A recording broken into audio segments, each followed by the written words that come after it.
I thought this is going to be easy. I'm going to take a test. I'm going to get some licenses. I'm going to go presenting. Everyone's going to feel about the Rule 72 the way I did. Everyone's going to feel about the business the way I did. So I went on about and I was fired up. Until I got rejected. And until I got some no's. And I hated the way it felt. I hated the way rejection felt. I didn't even realize, you guys, how deep my fear of rejection went. How deep my fear of failure went. How I was so addicted to the approval of others. I wanted so bad for everybody to like me and to do a good job that it felt so painful when someone said no. I took it so personal. I could literally, someone said no, I could blink and tears would come out of my eyes. I know, it's pretty bad. And so because it was so painful, I wanted to quit. I said, I don't like the way this feels, I want to quit. But I had never been a quitter before. And I thought, well, if I quit, then what do I do? What's better than this? If I was going to quit, there had to be an alternative. Then what's my alternative? If not this, then what?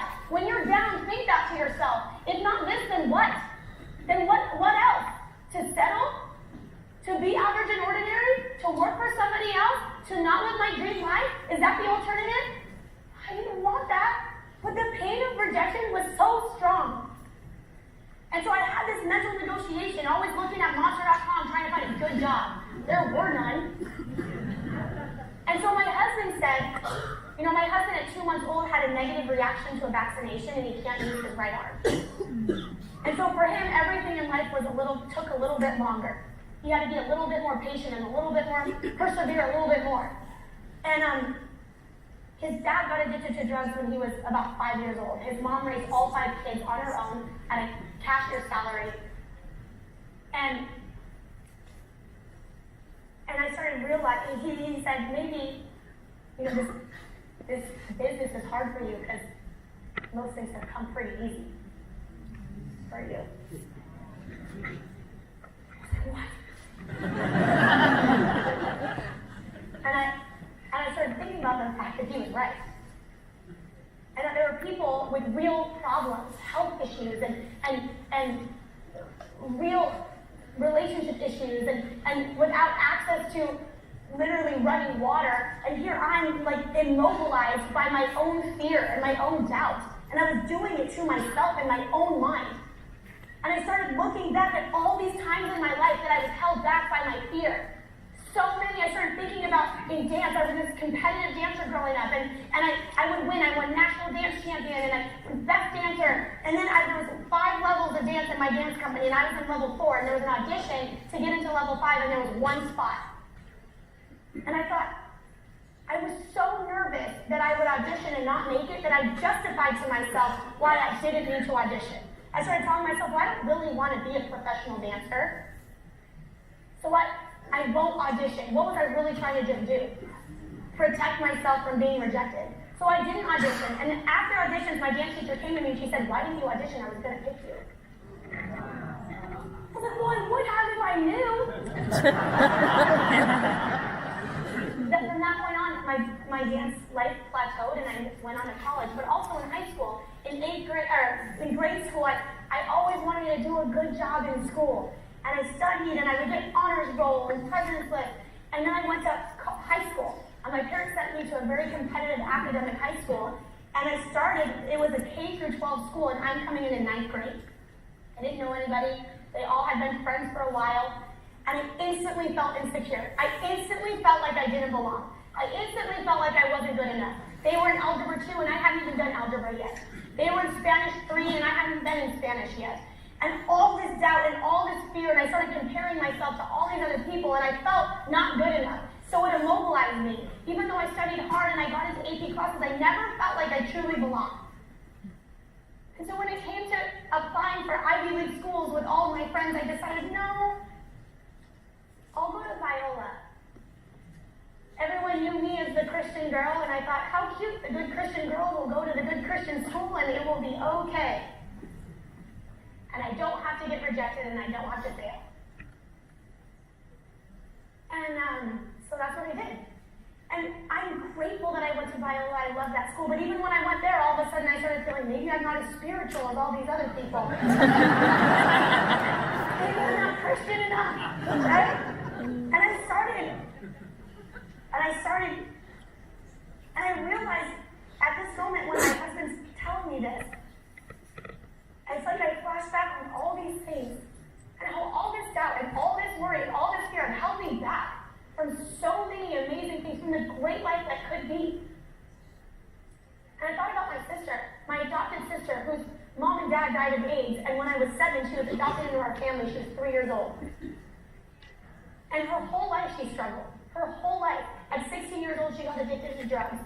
Anything. She would take cough syrup to try to get high. My parents didn't know what to do, so they sent her to a program, a rehab school program. She was there until she was 18. We would visit her every month. We'd go visit her every weekend we could. They had visiting hours. And then at 18, she graduated the program. She moved back home. She was home for a few months and started using again. And then was on the streets for about 10 years. Skid Row in LA. It's like where all the homeless people live. And that's where my sister was living. And I'd go visit her and I'd have lunch with her. And she started getting worse and worse, addicted to heroin and meth. And she started getting skinnier and her body started to deteriorate. And she started losing her teeth. And I thought, you have this family who picked you. We love you. We want you this great life that could be. My parents had this huge home. They would pay for you to get your teeth fixed, for you to get healthy. They would pay for you to go to whatever school you want. You could have it all. But she never felt worthy. She never felt good enough. So she was held back. And yes, that's an extreme situation, but I believe we tend to do this in so many areas on smaller levels in our own life. Where there's this life that could be, this life that we could have if we just believed we were worthy, if we just stepped into the greatness that was there for us. But so many things hold us back. Maybe for you, for some people it could be your beliefs, but for some of you it could be your habits. You have bad habits that you gotta break if you want to win. The old you isn't going to make you money. You got to change. You got to grow. It's the only way. You want 2019 to be your best year. What do you have to do differently? You got to be more disciplined. So all of a sudden I started thinking about this and I started realizing I don't want to be held back by that anymore. My husband told me a story. He said, what are you so afraid of? What's the worst thing that could happen? I don't know. And he said, when I was in high school, my husband is a little different. You see him, he has a little arm. Strong arm and a little arm because of the vaccination. He walks a little bit with a limp.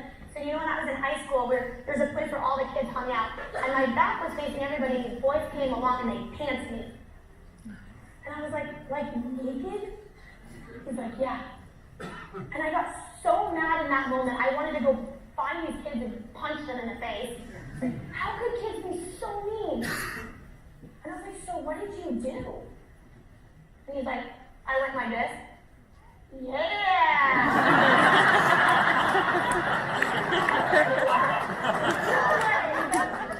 So then what happened? He's like, they all started cheering for me and I became the coolest kid in school. I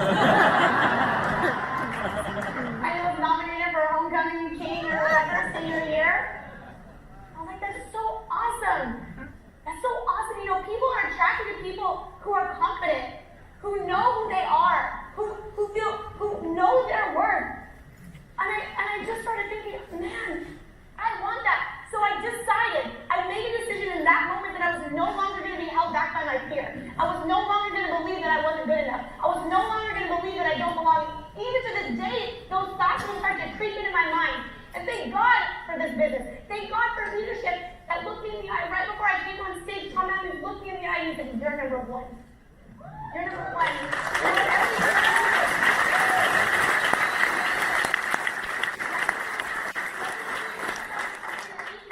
This business, just like I was putting in an incubator when I was a kid, this business is an incubator of positive people, mentors who believe in you, who pour into you, who give you vision, who tell you you're enough. You're number one.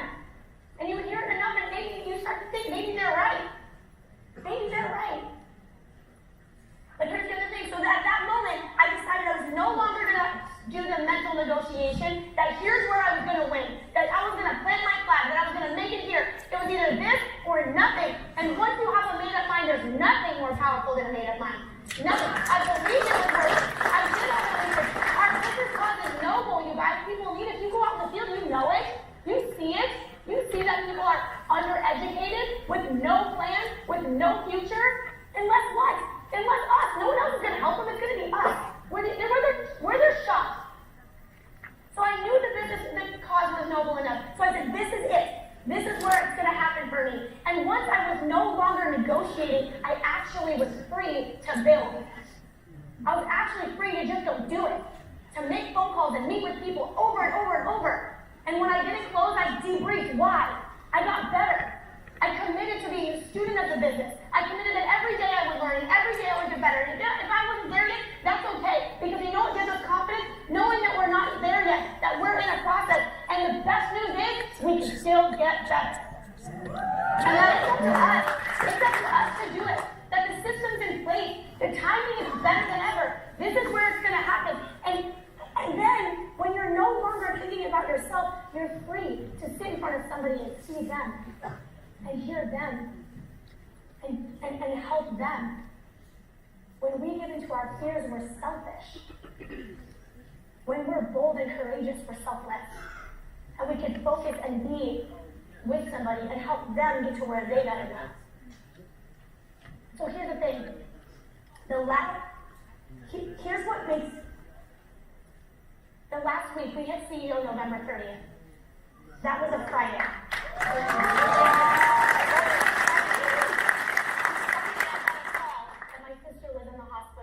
She had been on life support for 6 weeks. And it didn't look like it was good. She was in Missouri at this point. My sister's living in Missouri. I'd already gone out and flown out to see her in October. And she had been, I spent like 2 days with her, just while she was unconscious, just telling her how worthy she was and how much we loved her. And she started to get better. And I thought she was going to be okay. And then basically she was experiencing liver failure. She had abused her body for too long. And so this is Sunday, and we made a decision we were hitting CEO no matter what. We made a decision, and I get this call, and I knew if I didn't go see her, I would forever regret it. So I booked a flight, and I flew out to Missouri. And I got there Monday morning, and I went straight to the hospital. And as soon as I got there, she was actually conscious. She couldn't speak because she had a tube in her throat, but she could move her lips, and she could speak so clearly with her eyes. And when I got there, she showed me, she pulled up her gown and I could see her body. Her stomach was all yellow and purple and swollen, and she was all beat up. And she was basically saying, this is not life. And when I got there, she said, I want to let go. I said, okay, you can let go. She struggled for so long. We talked to my parents and the doctor, and they decided, she made the decision. They pulled out the plugs from all the machines, and we sat there over the next several hours as she fell asleep to never wake up again. And I just kept thinking of this life that could have been. This life that should have been. And I went back to my hotel room and I cried, and in those moments, I didn't care about hitting CEO. I didn't care about where I was on the leaders bulletin. None of that mattered. And I woke up the next morning and I was on this CEO to be call. I was picked by a few leaders of the company, of all these different hierarchies and all these different teams, to be on this conference call from September to November with the intent of hitting CEO at the end. And just out of habit, even though I didn't feel like it at all, out of habit, it was the last call of the 3 months. And I got on the call. Because when something's a habit, that's what you do. It doesn't matter what you feel like or what you're thinking, you just do it. It's like you brush your teeth every morning. You'd be sad you could still brush, I hope. Right? So I got on this call, and it was with Ed Milet, and they had ranked us all, and we were number 1 on that call. And so they asked me to speak, like being number 1, tell us how close you are to CEO, what you still need. And I said, we need 2 more S&Ds out of our big shop, and we have 2 guys super close. working so hard. They deserve to win. And my leadership deserves to promote a CEO. And I'm not going to leave my team in the final hour. Even though I didn't feel like it, I wasn't going to leave them the last week. And I made that decision right there. And on the phone, it was John Pham who was speaking. He said, you know, Johanna, you deserve this. You deserve this. And you know what? I thought, he's right. I do deserve this. When you work hard, and all those little sacrifices you make, and all those little promises that you set for yourself that you keep, and those fears that you overcome, and you growing every day, all of that compounds, and you start to believe, I am worthy of success. I do have what it takes. It's keeping those little promises, those daily goals, those weekly goals. It's committing to grow and get better. It's overcoming those fears. It's working your freaking butt off. Nothing can replace that. When you start believing, I do deserve this. So I got on the plane, and I flew back home, and we closed out strong, and we promoted 2 strong SMEs, and we get CEO. And here's what I know to be true. Your greatest victory is right after your toughest adversity. Every time. Every time. So when you reach this event, you're going to make some decisions. Someone in this room right now wants to win so bad. You want to change the generational legacy of your family. You want to do something big. You want to be somebody. You want to be influential in other people's lives. You know what fires me up? Seeing my team win. Man, there's still so much work to be done. It's not about us anymore. It's about the tens of millions of families that are out there praying for an opportunity, praying for someone to believe in them and give them a real shot with a system that's proven that works. In the best industry in the world. They're waiting for us, you guys. It's not about us. It's about making a bigger impact. What is it about if not that? And so keep those little promises, set these goals, and you're going to make some decisions. Some of you in this room, you're going to make some decisions. And here's what I know to be true. Adversity is going to come knocking big time. Things that you're not prepared for. You know, we set business plans, and we read our goals every morning and every night. We set these plans, and then guess what? In between all that, life happens.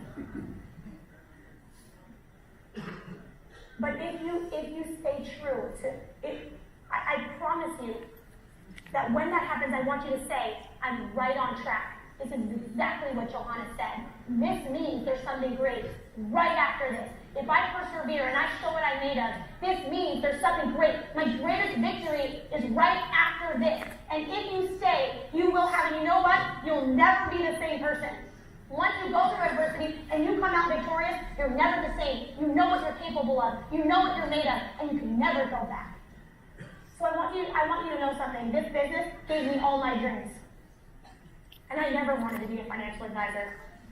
That was not one of the things in the card that I was praying about. But you know what's crazy? I've been married 10 years. I get to be in business with my spouse. We get to work together every day. It's the best thing. It's like a goal to yourself and work for the team.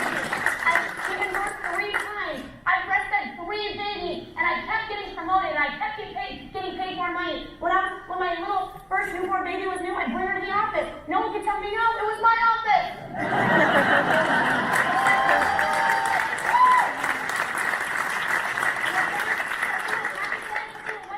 She'd take her naps, and I'd feed her. Now we have a nanny because 3 kids at the office is not the same. Right? But my kids, you guys, they're observing. I never wanted to tell my kids they could live their dreams. I wanted to show them. I have 3 daughters. I want to show them. Whatever you dream, you can achieve. That you can do it. And how people say not only that, I've been able to go be a missionary in Africa. I went with the All for One Foundation, and I went and got to love on these kids that never had parents. And we brought them school supplies and medical supplies, and seeing the joy on their faces. You know what I realized? It's not about us. And you think, you justify, I don't need to make a ton of money, just enough. Why don't you tell that to everyone in Africa who doesn't have the opportunities that we have? You know what they're saying? Okay, if money's not such a big deal for you, can you go make some and then give it to us? Like, that'd be nice. It's not about us. unlimited potential. It's our privilege to go read it.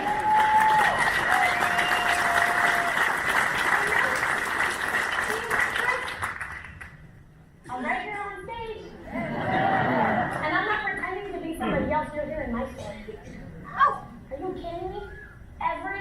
Travel the world. This business takes you on trips, dream destinations, treats you like you're a queen. And you know all I think about? Thank God I never quit. Thank God I never quit when it was hard. So glad I didn't give up. I'm so glad that the right people believed in me when I needed it and told me the things I needed right when I needed it. And I know you feel the same way as I do. I never wanted to be average and ordinary.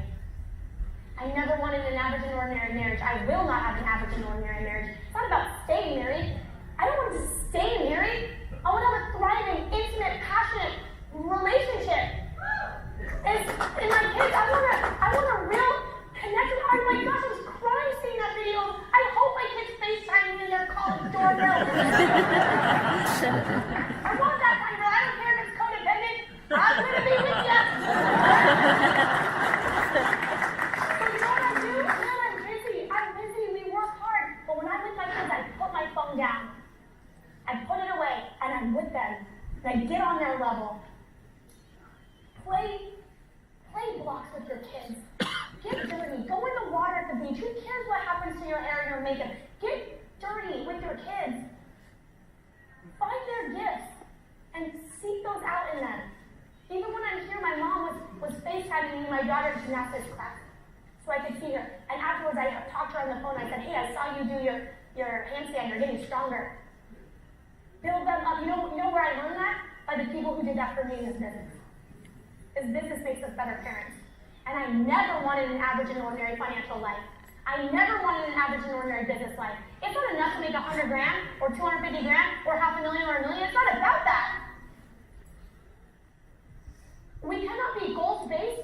We must be growth-based. When you hit a goal, you hit it, you're done. If you're growth-focused, we're never done. We're never done. This business gave me all my dreams. But you know what's crazy now? When you start achieving those little dreams along the way, now I feel like I'm dreaming the craziest, most wildest dreams. And I think maybe when I was young, I thought being a dreamer was bad. I thought maybe I'm dreaming too big of dreams. Now I think, what if I'm not dreaming big enough?